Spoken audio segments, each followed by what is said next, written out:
End gold buyers, మీ కష్టాల్లో నమ్మకమైన మీ ఆత్మీయ నేస్తం.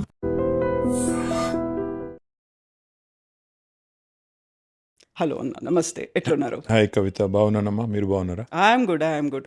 So 20 years of political journey. ఇందాక తూ మేమే అంటుంటే మేము తూ అని తిట్టుకుంటున్నాం, నాకు అర్థం కాలేదు. నో యూజువల్గా మీకు ఇప్పుడు 20 yearsలో బాగా ఎక్స్పీరియన్స్ చేసింది ఏంటి అంటే, వాళ్ళు ఎవరో ఏం మాట్లాడతారో ముందుగా మనం యాంటిసిపేట్ చేసుకొని దాన్ని మించి మాట్లాడాలి అనేది ఒకటి ఉంటుంది. ఆర్ ఎల్స్ ఇమ్మీడియట్గా ఇట్లా ఫ్రాక్షన్ ఆఫ్ సెకండ్స్లో కౌంటర్లు, సవాళ్ళు ఇట్లాంటివన్నీ ఉంటాయి. అదేం లేదమ్మా, నేను అసలు అవతల వాళ్ళు ఏం మాట్లాడుతున్నారు అనేది కూడా నేను యాక్చువల్గా చూడను, పట్టించుకోను. ఎందుకంటే నా పార్టీకి నేను మా పార్టీ తరపున, మా నాయకుడి తరపున ఒక స్పోక్స్ పర్సన్గా, ఒక కార్యకర్తగా నేనేం చెప్పాలనుకున్నానో నేను చెప్తాను తప్ప అవతల వాళ్ళు మమ్మల్ని ఏమంటున్నారు అన్న దాని మీద నేను అంత పెద్ద దృష్టి అయితే పెట్టను. ఎస్పెషలీ లాస్ట్ 2.5 yearsలో అయితే నేను పేపర్లు చదవడం మానేశాను, తర్వాత టీవీ చూడడం కంప్లీట్గా మానేశాను. సో దాని గురించి అసలు ఆలోచించట్లేదు. ఓకే, బట్ ఇంటర్వ్యూ ఇచ్చినందుకు thank you so much. Interview కేవలం కవిత కోసం, I Thank not you, because of anything else. మీరు ఒక సిస్టర్గా మీ మీద నాకున్న అఫెక్షన్ అనండి, ఇంకోటనండి, దానికోసమే తప్ప ఇంకోటి కాదు.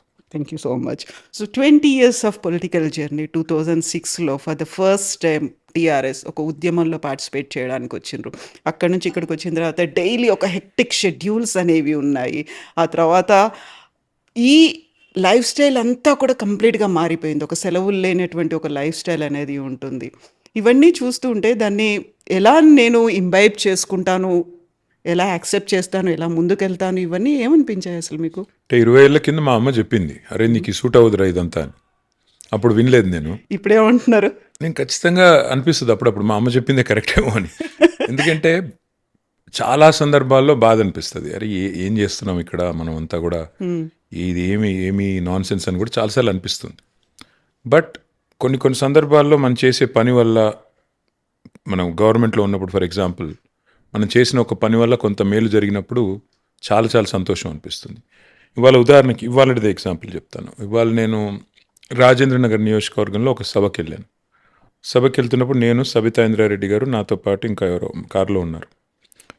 ఒక అమ్మాయి పరిగెత్తుకుని వచ్చింది, మేము ట్రాఫిక్లో కారు ఆగింది, ఒక అమ్మాయి పక్క నుంచి పరిగెత్తుకుని వచ్చింది. వచ్చి తలుపు కొడితే, డోర్ కొడితే తలుపు తీస్తే ఎప్పుడు వస్తారన్నా మళ్ళీ మీరు అని గట్టిగా, అంటే ఆ ఇమోషన్ కానీ ఇంకోటి కానీ, అమ్మాయి కళ్ళలో నీళ్లున్నాయి. అమ్మాయి పేరు కల్పన.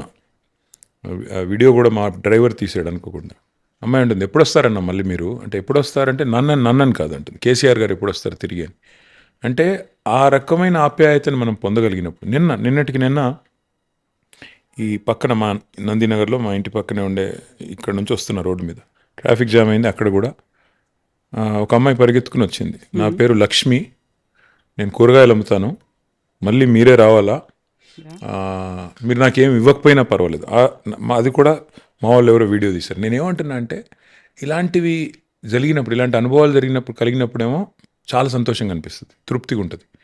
మొన్న ఒక అబ్బాయి సడన్గా నాకు మెసేజ్ చేసినాడు, సార్ నేను టీ హబ్ వల్ల లాభం పొందాను, ఇప్పుడు నేను ఫోర్బ్స్ 30 under 30 అంటే 30 years కంటే తక్కువ ఉన్న దాంట్లో నేను అత్యంత ప్రభావవంతమైన వ్యక్తుల పేరులో నా పేరు వచ్చింది, మీకు వచ్చి థ్యాంక్స్ చెప్పాలి అన్నాడు. రమ్మన్నాను. వాళ్ళ నాన్నగారిని తీసుకొని వచ్చినాడు.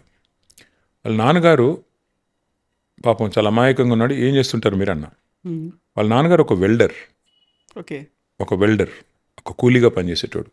వాళ్ళ కొడుకు 27 ఏళ్ళు 2022లో స్టార్టప్ పెట్టాడు. 4 ఏళ్లలో he's become one of the most influential people according to Forbes. 30 under 30లో ఉన్నాడు. So when he was thanking me, ఎంత సంతోషం అనిపించిందంటే, ఓహో మనం చేసిన ఒక ఎప్పుడో చిన్న ప్రయత్నం, ఒక పిల్లోడికి లాభం జరిగింది. ఇవాళ ఆ తండ్రిని అడిగాను నేను, మీ కొడుకు చెప్తుంది ఏమన్నా మీకు అర్థమవుతుందా అని.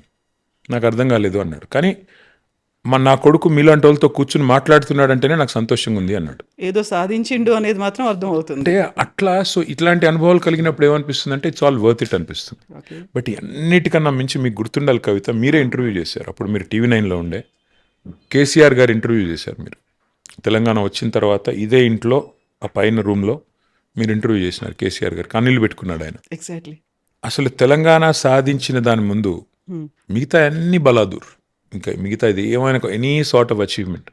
నేను మంత్రి అయ్యాను, 10 ఏళ్ళు మంత్రిగా ఉన్నాను, ఇవాళ ఎమ్మెల్యేగా ఉన్నాను, మా పోరాటం అట్లాగే కొనసాగుతుంది. కానీ ఆ ఫీలింగ్ పబ్లిక్ లైఫ్లోకి వచ్చిన తర్వాత ఏం సాధించావు నువ్వు, ఎప్పుడో ఒకప్పుడు రిటైర్ అవుతాం కదా, అయిన తర్వాత నా కొడుకో లేకపోతే ఫ్యూచర్లో ఎవరైనా అడిగారు ఇంకేం సాధించావు నువ్వు, తెలంగాణ సాధనలో నాది కూడా ఉడతా భక్తిగా ఒక రేణువంత ఇసుక రేణువంత పాత్ర నాది కూడా ఉంది అని చెప్పుకోవడానికి గర్వపడతాను. అంతకంటే ఏం కావాలి ఈ లైఫ్కి. కాకపోతే అమెరికాలో మీరు చేసినటువంటి ఉద్యోగం కావచ్చు, మంచి శాలరీ, ఎవరైతే ఒక కల కంటారో అట్లాంటి ఒక లైఫ్ను వదిలిపెట్టి ఫర్ ద ఫస్ట్ టైం ఇక్కడికి ల్యాండ్ అయినప్పుడు కేసీఆర్ కొడుకుగా మిమ్మల్ని చూశారు. ఒక రాజకీయ అరంగేట్రం చేస్తున్నప్పుడు అప్పటికే ఒక కాకలు తీరినటువంటి నేతలు ఉన్నారు, తలలు పండినటువంటి చాలామంది సూపర్ సీనియర్లు అందరూ ఉన్నారు. వాళ్ళ ముందు కేసీఆర్ కొడుకు కేటీఆర్ అనేది మాత్రమే ఉంది.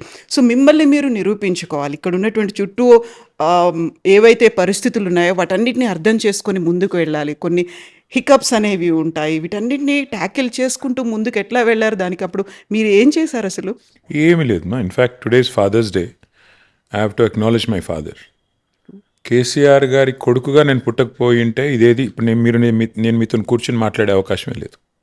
కేసీఆర్ గారి కొడుకుని కాకపోతే నాకు ఈ పాత్ర లేదు, నాకు ఇంత ఇవాళ ఇంత వచ్చిన పేరు కానీ ఇంకోటి కానీ ఏది నాకు ఈ అవకాశం వచ్చేది కాదు. సో వాస్తవాలు వాస్తవాలే. మనం మన పరిధి మించి మన శక్తికి మించి ఊహించుకుంటే కష్టం. నేను అనేదల్లా అల్టిమేట్గా కేసీఆర్ గారి కడుపున పుట్టడం నా అదృష్టం.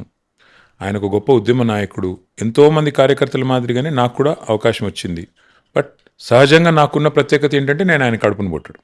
దానివల్ల ఏమైంది, ఆటోమేటిక్గా మీడియా గుర్తింపు కానీ ఇంకోటి కానీ వచ్చింది. మీడియా గుర్తింపు కానీ ఇంకోటి కానీ వచ్చినప్పుడు మనం చిన్న ఉదాహరణ చెప్తాను మీకు. నేను 2014లో ప్రభుత్వం వచ్చింది, ప్రభుత్వం ఏర్పడినాక కేసీఆర్ గారు మంత్రి పదవి ఆఫర్ చేశారు, నేను మంత్రిని చేస్తున్నాను అన్నారు. అంటే నేను ముందుకు సంకోచించిన కొద్దిగా. నాకేమనిపించిందంటే నా వల్ల ఇంత పెద్ద మనిషి బద్నాం అవుతారు, ఆయనకి ఎందుకు బద్నాము, మళ్ళీ కొడుకుని క్యాబినెట్లో పెట్టుకున్నాడు అని అంటారు సార్, ఎందుకు సార్ వద్దులేండి, మీరుంటే చాలు కదా, మీరుంటే నాకు నా కాన్స్టిట్యున్సీకి సంబంధించి ఏ పని అన్నా అవుతుంది కదా, నాకు ఎందుకులేండి అన్న. అంటే ఆయన అన్న మాట ఏంటంటే ఈరోజు కాదు, ఇంకో 20 ఏళ్ల తర్వాత నీకు నేను మంత్రి పదవి ఆఫర్ చేసినా కొడుక్కి ఇచ్చాడని అంటారు. నీకు ఒకవేళ సమర్థత ఉంటే, నీ కేపబిలిటీ ఉంటే ప్రూవ్ చేసుకుంటే స్టేట్ కోసం మంచి పని చేసిన వాడు అవుతావు. ఒకవేళ ప్రూవ్ చేసుకోకపోతే ప్రజలే తిరస్కరిస్తారు, పక్కన పెడతారు. కాబట్టి నువ్వు నా కొడుకు అనడం క్వాలిఫికేషన్ కాకూడదు, అదొకటే క్వాలిఫికేషన్ కాకూడదు, బట్ నువ్వు నా కొడుకు అనడమే అబ్స్ట్రక్షన్ కూడా కాకూడదు నీ గ్రోత్కి. కాబట్టి నువ్వు ఆలోచించుకో అన్నారు. సరే, మరి ఆయన చెప్పింది కూడా లాజికల్గా అనిపించి తీసుకున్నాను, పని చేసిన. ఇవాళ నేను వెనక్కి తిరిగి చూసుకుంటే వాస్తవం ఏంటంటే కవిత, 100% ఆయన ఏదైతే చెప్పారో తూచా తప్పకుండా చేసుకుంటూ పోయాను. అంతే తప్ప ప్రత్యేకంగా ఫలానా చేయాలనో, ఒక ఎజెండాతోనో, ఒక పర్సనల్ అగ్రాండైజ్మెంట్ కోసం నేనేం ప్రయత్నం చేయలేదు. మా నాయకుడు ఏ పని చెప్తే ఆ పని తూచా తప్పకుండా ఒక కార్యకర్తగా చేసుకుంటూ పోయాను. సో ఆ ప్రాసెస్లో కొన్ని విజయాలు రావచ్చు, కొన్ని అపజయాలు రావచ్చు, కొన్ని ఎదురు దెబ్బలు తగలవచ్చు, కొన్ని జరగవచ్చు, బట్ దట్ ఈస్ లైఫ్.